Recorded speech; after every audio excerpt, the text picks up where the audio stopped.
Hello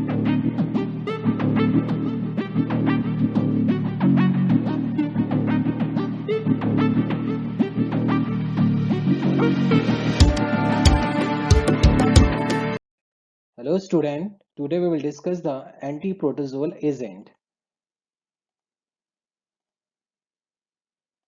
Anti-protozoal drugs, these are the agent that kills or inhibit the growth of organism known as protozoans. Protozoas are single-celled and categorized as eukaryotes, an organism that means these have nuclei in their cell. Many of them are motile or some are non-motile. Most of them are a parasite and live on other animals and humans for that food and shelter, thus also known as heterotrophs. Various protozoans are causing the health issues worldwide in human beings that include amoebiasis, leishmaniasis, trypanosomiasis and malaria. Students, protozoa हमारे लिए कोई नया topic नहीं है। Protozoa हम लोगों ने 11th 12th में भी पढ़ा हुआ है जूलॉजी में। तो प्रोटोजोआ ये यूकेरियोटिक लाइक ऑर्गेनिज्म होते हैं और ये किसी भी होस्ट में एनिमल्स में और ह्यूमंस में रहते हैं फूड के लिए और अपने शेल्टर के लिए। इनको हेटरोट्रॉप्स भी बोलते हैं। लेकिन ये कुछ ऐसे प्रोटोजोआज होते हैं जो डिजीज कॉज करते हैं, जिसमें हम देखें कि एंटामीबा हिस्टोलिटिका, ट्रिपनोसोमा, लेशमेनिया, लेशमेनिया की कैटेगरीज हैं, ट्रैकोनोमोनाज है, जिगार्डिया है, प्लाज्मोडियम, टॉक्सोप्लाज्मा और वैलेंटिडियम कोलाई। जैसे कि हम लोगों ने एंटी मलेरियल ड्रग्स पढ़ी थी, वहां हमने मलेरिया का डिस्कशन किया था। प्लाज्मोडियम ये कैटेगरी थी प्रोटोजोआ की। यहाँ हम मलेरिया के बारे में डिस्कस नहीं करेंगे, बट अगर हमसे कोई एंटी प्रोटोजोअल कैटेगरी पूछता है तो हम एंटी मलेरियल ड्रग्स यहाँ मेंशन कर सकते हैं। तो सबसे पहले हम ये जानना चाहेंगे कि प्रोटोजोन्स होते क्या हैं। प्रोटोजोन्स आर यूकैरियोटिक सेल्स जिसमें एक सिंगल सेल न्यूक्लियस होता है, ठीक है। और जो ड्रग्स इन प्रोटोजोन्स को, उनकी ग्रोथ को और उनकी किलिंग करती है, उनको एंटी प्रोटोजोअल ड्रग्स कहते हैं। तो these are the protozoans, okay. Let's discuss the classification of anti protozoal drugs. यहाँ हम एक जनरल एंटी प्रोटोजोअल ड्रग्स के बारे में डिस्कस कर रहे हैं। प्रोटोजोअल्स हमने देखा कि अभी हमने डिफरेंट टाइप्स के ऑर्गेनिज्म देखे, जैसे प्लाज्मोडियम आपका है और ट्रिपेनोसोमा, लेशमेनिया, अमेबिया, एंटामेबिका, स्टोलिटिका, ठीक है। तो इनकी ग्रोथ को और इनको किल करने के लिए एंटी प्रोटोजोअल ड्रग्स लेते हैं। तो जिसमें एंटी अमेबियासिस आती है फर्स्ट, सेकंड आती है एंटी लेशमेनियासिस, ये हो गया आपका एंटी अमेबियासिस, एंटी लेशमेनियासिस और एंटी ट्रिपेनोसोमियासिस, ठीक है। यहाँ हम एक जनरल बात कर रहे हैं कि एंटी अमेबियासिस कौन कौन सी, जिसमें आती है मिक्स्ड अमीबिसाइड, जिसमें metronidazole the most common drug, tinidazole और निडाजोल, ठीक है। लुमिनल अमीबिसाइड्स जिसमें आइडोक्विनोल और डाइलैक्सोनाइड फ्यूरेट, ठीक है। थर्ड आती है सिस्टमिक अमीबिसाइड, क्लोरोक्विन, हिमेटिन। तो मिक्स्ड, ल्यूमिनल और सिस्टमिक। सिस्टमिक मतलब जो ब्लड में चले जाते हैं, ट्रैप कर जाते हैं प्रोटोजोआ। ल्यूमिनल जो इंटेस्टाइन या किसी ल्यूमेन में रहते हैं। मिक्स्ड जो मिक्स मतलब ल्यूमेन में भी रह सकते हैं, टिश्यू में भी रह सकते हैं, ठीक है। एंटी लेशमेनियासिस जो है लेशमेनिया होता है, जिसमें हमारी पहली कैटेगरी पेंटावेलेंट एंटीमोनियल ड्रग्स, इनको बोलते हैं पेंटावेलेंट एंटीमोनियल ड्रग्स, जिसमें सोडियम स्टिल्बो ग्लूकोनेट आता है, डायमेड डायमेडीन आती है, पेंटामिडीन, आइसोथेनेट जिसको हम पढ़ेंगे आगे। अदर्स कैटेगरी में पैरामोमाइसिन। तो एंटी ट्रिपेनोसोमियासिस में आती है सुरामीन, मेलार्स मेलार्सोप्रोल, फ्लोरिनेथिन और नाइफ्यूरेंटिन, ठीक है। तो ये एंटी प्रोटोजोअल ड्रग्स है, मतलब जनरल एक हमने क्लासिफिकेशन को डिस्कस किया है। Let's discuss the anti amoebics. These are the drugs useful in infection caused by protozoa Entamoeba histolytica. Amoebiasis is a pathogenic disease caused by a protozoa Entamoeba histolytica which infects the large intestine. This parasite is a single-celled protozoan and exists in two forms. First is trophozoite, that is motile form, and second is cyst non-motile form. Students, amoebiasis पढ़ने से पहले हमें मालूम होना चाहिए कि कौन सा प्रोटोजोआ अमीबियासिस क्रिएट करता है, जिसका नाम है Entamoeba histolytica protozoan. Entamoeba histolytica दो फॉर्म में रहता है। जो उसकी पहली मोटाइल फॉर्म होती है उसको हम ट्रोफोजाइट्स बोलते हैं, और जो नॉन मोटाइल फॉर्म होती है वो सिस्ट होती है। The cyst form is infective and transmitted by contaminated water and foods, which later transformed into trophozoite form. Trophozoite resides in the intestine or wall of the colon, leading to amoebic dysentery or amoebiasis that is characterized by loose motion. Amoebiasis affects about 10% of the world population, causing invasive disease in about 50 million people and death in about 1 lakh of these annually. This infection is especially common in lower socioeconomic group and institutionalized individuals living under crowded and poor hygienic conditions. Two morphologically identical but genetically and biochemically distinct species, Entamoeba histolytica and Entamoeba disper, are the causative organism. तो amoebiasis मैंने बताया आपको, Entamoeba histolytica एक protozoa से caused होती है। इनमें दो फॉर्म होती हैं, trophozoite that is motile form and the cyst form is non motile form. जो नॉन मोटाइल फॉर्म सिस्ट होती है वो मतलब अनहाइजेनिक फूड और वाटर की वजह से अंदर आकर कन्वर्ट हो जाती है motile form that is trophozoite form में, और उसकी वजह से ये इंटेस्टाइन में या कोलन वाले पार्ट में रहकर वहां डिसेंट्री कॉज करती है, जिसको हम लूज मोशन बोलते हैं। तो अगर हम एंटी अमेबिक्स की बात करें तो यहाँ देखेंगे डिफरेंट जो ड्रग्स हैं, जैसे मेट्रोनिडाजोल इसमें ली जाती है, टेनिडाजोल और निडाजोल, डालोक्सानाइड और आइडोक्विनोलोन। ठीक है, तो दीज ड्रग्स जो हम एंटी अमेबिक्स आगे डिस्कस करेंगे, इनको हमें 1 बाय 1 डिस्कस करना होगा क्योंकि ये आपके सिलेबस में मेंशन है। ठीक है, now the first drug is metronidazole. This is the most important drug. ये इसका स्ट्रक्चर है, जैसे कि आप देख रहे हैं, इसमें इमिडाजोल रिंग है, ये इमिडाजोल रिंग दिस वन, और ये इसका यूपीएसी नेम है। ठीक है, इसका यूपीएसी नेम है 1,2 hydroxy 1 ethyl 2 methyl 5 nitro imidazole. तो metronidazole is a member of the class of imidazole, substituted at C1, 2 and 5th with a 2 hydroxyethyl nitro and methyl group। Specially बहुत सिंपल सा स्ट्रक्चर है, इसकी 2 पोजीशन पे और इसकी 5th position पे ये ग्रुप जुड़े हुए हैं।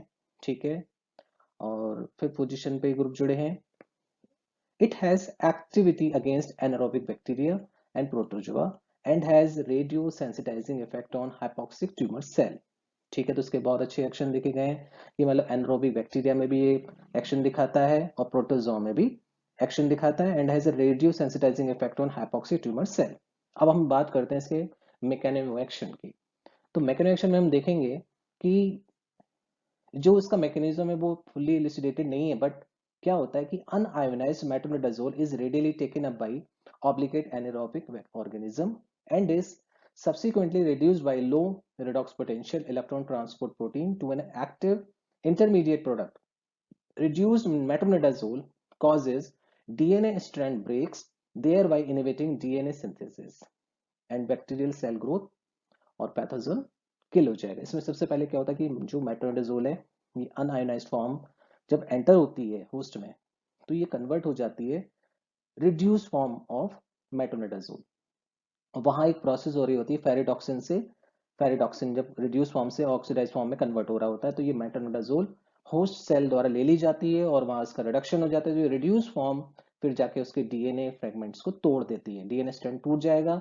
उससे क्या होगा, जो एनरोबिक बैक्टीरिया है या प्रोटोजोआ है या कोई और टिश्यू सेल है, उसकी डेथ हो जाएगी। ठीक है, तो ये बहुत इंपॉर्टेंट इसका मैकेनिज्म है और इसके कैटेगरी है एंटीप्रोटोजोल मेडिकेशन। ठीक है, let's discuss the synthesis of metronidazole. जैसा कि ये ड्रग आपके सिलेबस में मेंशन है, इसकी सिंथेसिस में पढ़ती है, बहुत सिंपल सी इसकी सिंथेसिस है। तो first of all the reaction of glyoxal with acetaldehyde in the presence of ammonia to form the 2-methyl imidazole. After reaction with nitrous acid, nitration is there, then form this compound, nitro derivative of methyl imidazole. After that reaction with ethylene oxide, ये आप देख रहे हैं ethylene oxide, इससे हमें metronidazole ring मिल जाती है। तो बहुत ही सिंपल सी रिएक्शन है जिसको हमें याद करना है। Glyoxal react with acetaldehyde in the presence of ammonia and then with nitration, then reaction with ethylene oxide, then form metronidazole। तो ये हमें metronidazole मिल गया। ठीक है, नेक्स्ट अब बात करते हैं tinidazole. This is another category of imidazole ring. ये इमिडाजोल देख रहे हैं आप, these are nitroimidazole, nitro group is this there। Tenidazole is a 1H imidazole substituted at C1 by a 2-ethyl sulfonyl ethyl group। ये आपका कौन सा group है, 2-ethyl sulfonyl ethyl group at C2 by a methyl group and C5 by a nitro group। ठीक है, 2 position पे होगा methyl और आपका 5th पोजीशन पे होगा नाइट्रो ग्रुप। ये इसका का यूपीएसी नेम है 1,2 ethyl sulfonyl ethyl 2 methyl 5 nitro imidazole. ठीक है, हम बात करें जैसे हमने भी इसके मैकेनिज्म की बात करें तो जैसे कि हमने मेट्रोनिडाजोल का मैकेनिज्म देखा कि ड्रग जब होस्ट बैक्टीरिया या होस्ट पैराप्रोटोजोन्स में जब जाती है तो वो रिड्यूस हो जाती है, और रिड्यूस फॉर्म क्या करती है, डीएनए स्ट्रैंड को ब्रेक कर देती है। तो सेम इसका वही मैकेनिज्म एक्शन है जैसे कि मेट्रोनिडाजोल में हमने पढ़ा था, सेम बिल्कुल वही इसका मैकेनिज्म। तो पैरासाइट फेराटॉक्सिन की वजह से ये रिड्यूस हो जाती है, क्योंकि क्या होता है कि जो हमारा पैरासाइट होता है उसके अंदर एक फेराटॉक्सिन प्रोसेस होती है जिसमें रिड्यूस से ऑक्सीडाइज फॉर्म बनती है, और मेट्रोनिडाजोल की तरह ही ये टेनिडाजोल भी रिड्यूस फॉर्म में कन्वर्ट हो जाती है, और रिड्यूस फॉर्म में कन्वर्ट होने के बाद ये डीएनए स्ट्रैंड को ब्रेक कर देती है, जिससे उस प्रोटोजोआ की डेथ हो जाती है। और यूजेस की बात करें, जैसे हम ये बात कर रहे हैं कि एंटी प्रोटोजोल कैटेगरी में है, तो ये एंटी प्रोटोजोल है, एंटी बैक्टीरियल एनारोबिक बैक्टीरिया में इसको यूज होता है, तो मीन्स एंटी प्रोटोजोल ड्रग। ठीक है, now the next category is ornidazole. Ornidazole भी वही सेम कैटेगरी में आती है, नाइट्रोमिडाजोल कैटेगरी। वहां हमने सल्फोनाइल रिंग थी, यहाँ पर आपकी जो है 3 क्लोरो 2 हाइड्रोक्सी प्रोपाइल है, ये moiety. So onidazole is a C-nitro compound that is 5-nitromidazole in which the hydrogen at position 1 and 2 are replaced by 3-chloro-2-hydroxypropyl and methyl group respectively. It is used in the treatment of susceptible protozoal infection and for the treatment of anaerobic bacterial infection. It is a member of imidazole. A C-nitro compound is secondary alcohol and organochlorine compound. ठीक है, तो इसका नाम पड़ा ornidazole. ये भी imidazole category की है, नाइट्रो ग्रुप है, और इसमें एक मॉइटी है 3 chloro 2 hydroxy propyl group, this one. ठीक है, ये इसका आईयूपीएसी नेम है 1 क्लोरो 3 2 मिथाइल 5 नाइट्रोमेटाजोल 1 प्रोपाइल 2 ऑल। अगर हम इसके मैकेनिज्म की बात करें, वही सेम मैकेनिज्म एक्शन है जो मेट्रोनिडाजोल का है, कि जब डिफ्यूजन होने के बाद, एब्जॉर्प्शन होने के बाद बैक्टीरियल सेल या प्रोटोजोल सेल में, तो nitro group of ornidazole is reduced to amine group by ferredoxin type redox system. The formation of redox intermediate intracellular metabolite is believed to be the key component responsible for killing of microorganism. तो ये nitro form reduce हो जाती है, reduce होने के बाद ये DNA strand को ब्रेक कर देती है। ठीक है, तो ये कैटेगरी एंटी प्रोटोजोल इन्फेक्शन में है। ठीक है, प्रोटोजोल इन्फेक्शन में इसका एंटी रहती है। ठीक है, तो इसका यूज हो गया ornidazole. Now the next category is diloxanide. ये इसका एग्जांपल है, ये इमिडाजोल कैटेगरी से डिफरेंट है। आप इसका स्ट्रक्चर देख रहे हैं, और इसका आप देखें IUPAC name 4,2,2 dichloroacetyl methyl amino phenyl furan 2 carboxylate. तो diloxanide is an anti protozoal drug used in the treatment of Entamoeba histolytica, माने एंटीमीबिक ड्रग है, and some other protozoal infection. ठीक है, साइड इफेक्ट्स क्या है, फ्लैचुलेंस है, itchiness है, hives and general the use of diloxanide is well tolerated with minimal toxicity. क्योंकि इसकी टॉक्सिसिटी लेवल को देखते हुए इसको थोड़ा सा ध्यान में रखा जाता है। अगर हम बात करें इसके मैकेनिज्म एक्शन की, तो डायलॉक्सानाइड फ्यूरेट सॉल्ट डेस्ट्रॉय ट्रोफोजाइट्स। अभी हमने बात करी थी कि एंटमीबा हिस्टोलिटिका अपने दो फॉर्म में रहता है, सिस्ट और ट्रोफोजाइट फॉर्म। ट्रोफोजाइट फॉर्म मोटाइल फॉर्म होती है, cyst form non motile form होती है। तो ट्रोफोजाइट फॉर्म जो होती है वो जब होस्ट के अंदर चली जाती है and prevent amoebic cyst formation, the exact mechanism of diloxanide is unknown. Diloxanide is structurally related to the chloramphenicol.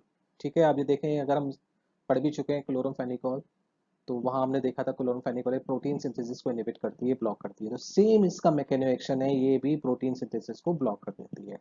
ठीक है, और एनारोबिक बैक्टीरिया और अमीबियासिस में एंटमीबा हिस्टोलिटिका के इन्फेक्शन में इसका यूज होता है। ठीक है, now the next drug of your syllabus is iodoquinol. ये इसका स्ट्रक्चर है, इसका आईयूपीएसी नेम देखें तो 5,7 डाई आइडोक्विनोलिन 8 ओल। बहुत सा सिंपल सा स्ट्रक्चर है। देखें हम इसका, जैसे हमने क्विनोलिन रिंग जानते हैं, ये क्विनोलिन रिंग है। ठीक है, इस आयोडीन जुड़ा हुआ है, दो आयोडीन है और OH ग्रुप लगा हुआ है। ठीक है, तो इसे हम दूसरा नाम भी बोलते हैं di iodo hydroxy quinoline, is also known as iodoquinol. ठीक है, it is a quinoline derivative that can be used in the treatment of amoebiasis. The exact mechanism is unknown. अगर हमने देखे बहुत सारे इसके लिटरेचर देखे, बट इसकी एग्जैक्ट मैकेनिज्म हमें नहीं मिली है।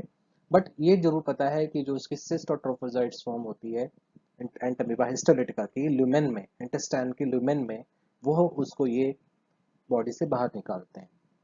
It is consider for the drug of choice for the treatment of symptomatic और मॉडरेट फॉर्म ऑफ एमीबियासिस। ठीक है, अगर हमें एक्चुअल सिम्टम नहीं दिख रहे एमीबियासिस के, तब भी हम इस ड्रग को लेते हैं। ठीक है, वहाँ ये यूज की जाती है। The full mechanism action is unknown. Iodoquinol is use for disease caused by moderate intestinal amoebiasis. ठीक है, तो ये कंटी एमीबिया की drug. Now the next drug is pentamidine isethionate. तो पेंटामाइडिन आइसिथियोनेट इज, ये स्ट्रक्चर है आपके सामने देख रहे हैं, बहुत कॉम्प्लिकेटेड सा स्ट्रक्चर है। तो इसका जो मैकेनिज्म, जो उसका IUPAC नेम है 4,4.15 डाइस डाइल विस ऑक्सीडाई बेंजामाइड विस 2 हाइड्रोक्सी इथेन सल्फोनेट। तो पेंटामाइडिन आइसिथेनेट is a synthetic amidine derivative, amidine moiety है this one। ठीक है, pentamidine isethionate is an organosulfonate salt obtained by reaction of pentamidine with the true equivalent of 2 hydroxyethyl sulfonic acid। it has a role as a trypnocidal drug। ठीक है, trypnocidal एक antiprotozoal category है। it is contain pentamidinium ion। तो ये पेंटामाइडिन होती है और ये आपका hydroxy sulphonic acid, this one hydroxy sulphonic acid.